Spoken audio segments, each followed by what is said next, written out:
โดยครอบครัวกับพื้นฐานบ่มีปานใดคือว่าอยู่ในเกณฑ์ทุกอย่างก็เลยว่าได้ออกโรงเรียนเขาก็ถึงจุดพลิกผันบ่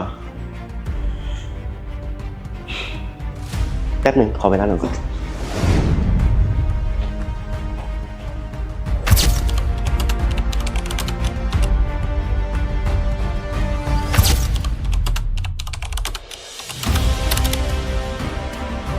โดยจิตใจของข้าพเจ้าเองอยากให้คนลาวเฮาได้สวมใส่สินค้าไอทีอิเล็กทรอนิกส์เป็นแบรนด์ของคนลาวเองที่สำคัญคือต้องมีคุณภาพและราคาที่จับต้องได้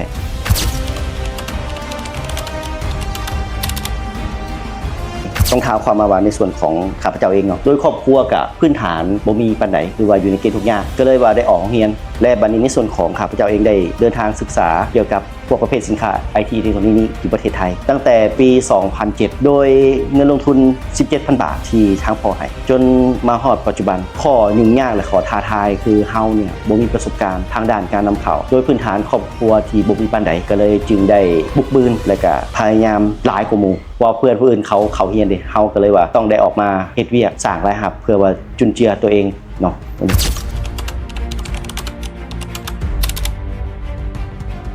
โดยเป้าหมายของเราคือต้องการในส่วนของสินค้าที่มีคุณภาพและราคาที่จับต้องได้เนาะเราก็เลยได้มีการคัดสรรวัตถุดิบเพื่อมาผลิตสินค้าให้ได้คุณภาพเกิดข้อยุ่งยากในส่วนของเรื่องคัดเฟ้นมาหลายโรงงานเพื่อจะได้คุณภาพมีการสูญเสียหลายจากที่ว่าเขาคัดเฟ้นเนื่องจากว่าเขาเลือกคัดคุณภาพเพื่อว่าให้คนเราได้สวมใส่สินค้าที่มีคุณภาพและราคาที่ย่อมเยาก่อนจะคัดคุณภาพได้มาฮอดจุดนี้เนี่ยพวกเขาได้มีการทดลองและสูญเสียไปหลายเพื่อจะได้ฮอดจุดนี้แต่พวกเขาเนี่ยยังบ่หยุดยั้งจะมุ่งมั่นพัฒนาต่อไปเพื่อว่าให้มีผลิตภัณฑ์ใหม่ๆและสินค้าใหม่ๆที่ได้ตามเป้าหมายเราโดยที่ว่าในส่วนของคุณภาพและราคาที่จับต้องได้เพื่อว่าให้คนเราได้สวมใส่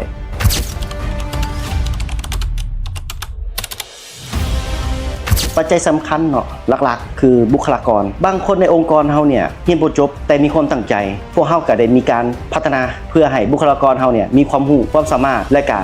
มีรหัสเนาะเพื่อไปจุนเจือครอบครัวตัวนี้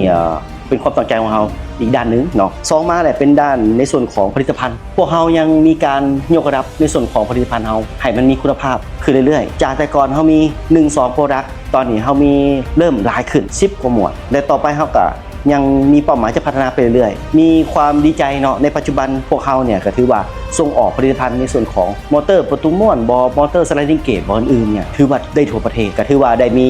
หลายๆคนได้สวมใส่ผลิตภัณฑ์ของเราเป็นหลายอันนี้ก็เป็นความภูมิใจหนึ่งของบริษัทเราเป็นความตั้งใจพวกเราแหละอยากให้คนลาวเราได้สวมใส่ผลิตภัณฑ์ที่เป็นของคนลาวเองแล้วคนลาวสนับสนุนกันเองและราคาที่จับต้องได้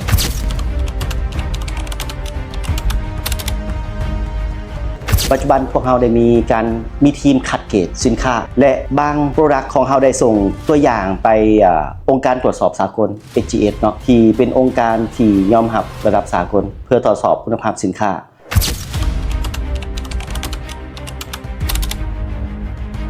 จริงๆแล้วในส่วนของแบรนด์ของเราเนาะเป็นแบรนด์ของคนลาวคือ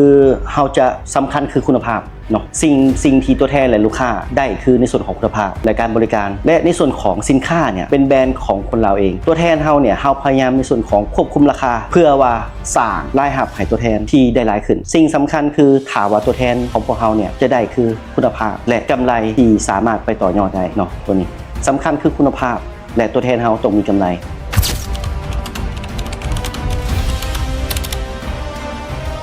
ความคาดหวังของพวกเราอยากให้แบรนด์เดนเนี่ยอยากให้เป็นที่รู้จักหลายขึ้นบ่ว่าจะเป็นภายในและต่างประเทศ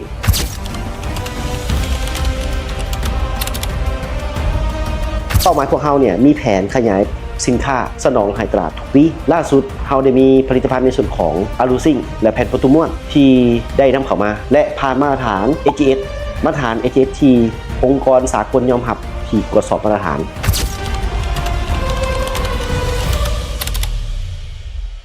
นอกจากความตั้งใจที่ได้กล่าวมานั้นอยากให้คนลาวเฮาส่งเสริมซอยกันทุกยู่ผลิตภัณฑ์ลาวเชื่อว่าคนลาวเฮาถ้าว่าตั้งใจแล้วความสามารถบ่แพ้ชาติใดในโลกเนาะตัวนี้ขอฝากไว้อยากให้ทุกคนซอยกัน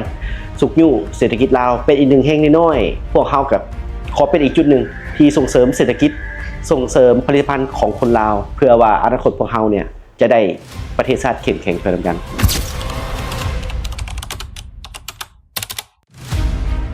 จุดพลิกผันของ BN เองก่อนที่มาฮอดจุดนี้พวกเขาได้พบเจอปัญหาหลายอย่างบ่ว่าจะเป็นการถูกสอบโกงบ่ว่าจะเป็นการถูกผลิตภัณฑ์ที่บ่ได้คุณภาพตามที่เขาวางมาตรฐานไว้จนเฮ็ดให้ข้าพเจ้าเองเนี่ยเป็นโรคซึมเศร้าเพราะว่ามันบ่ได้ตามคาดหมายความหวังความตั้งใจที่ข้าพเจ้าได้สัญญากับไอ้น้องพนักงานของเราไว้เนาะอยากยกระดับคุณภาพมาตรฐานเนื่องจากว่าพวกเขาเนี่ยมีขอจำกัดหลายๆอย่างแต่โดยเป้าหมายเนี่ยมีอยู่แล้วความตั้งใจมีอยู่แล้วแต่ว่าพวกเขานี่ก็ยังสู่ซนและก็ยังบุกบืน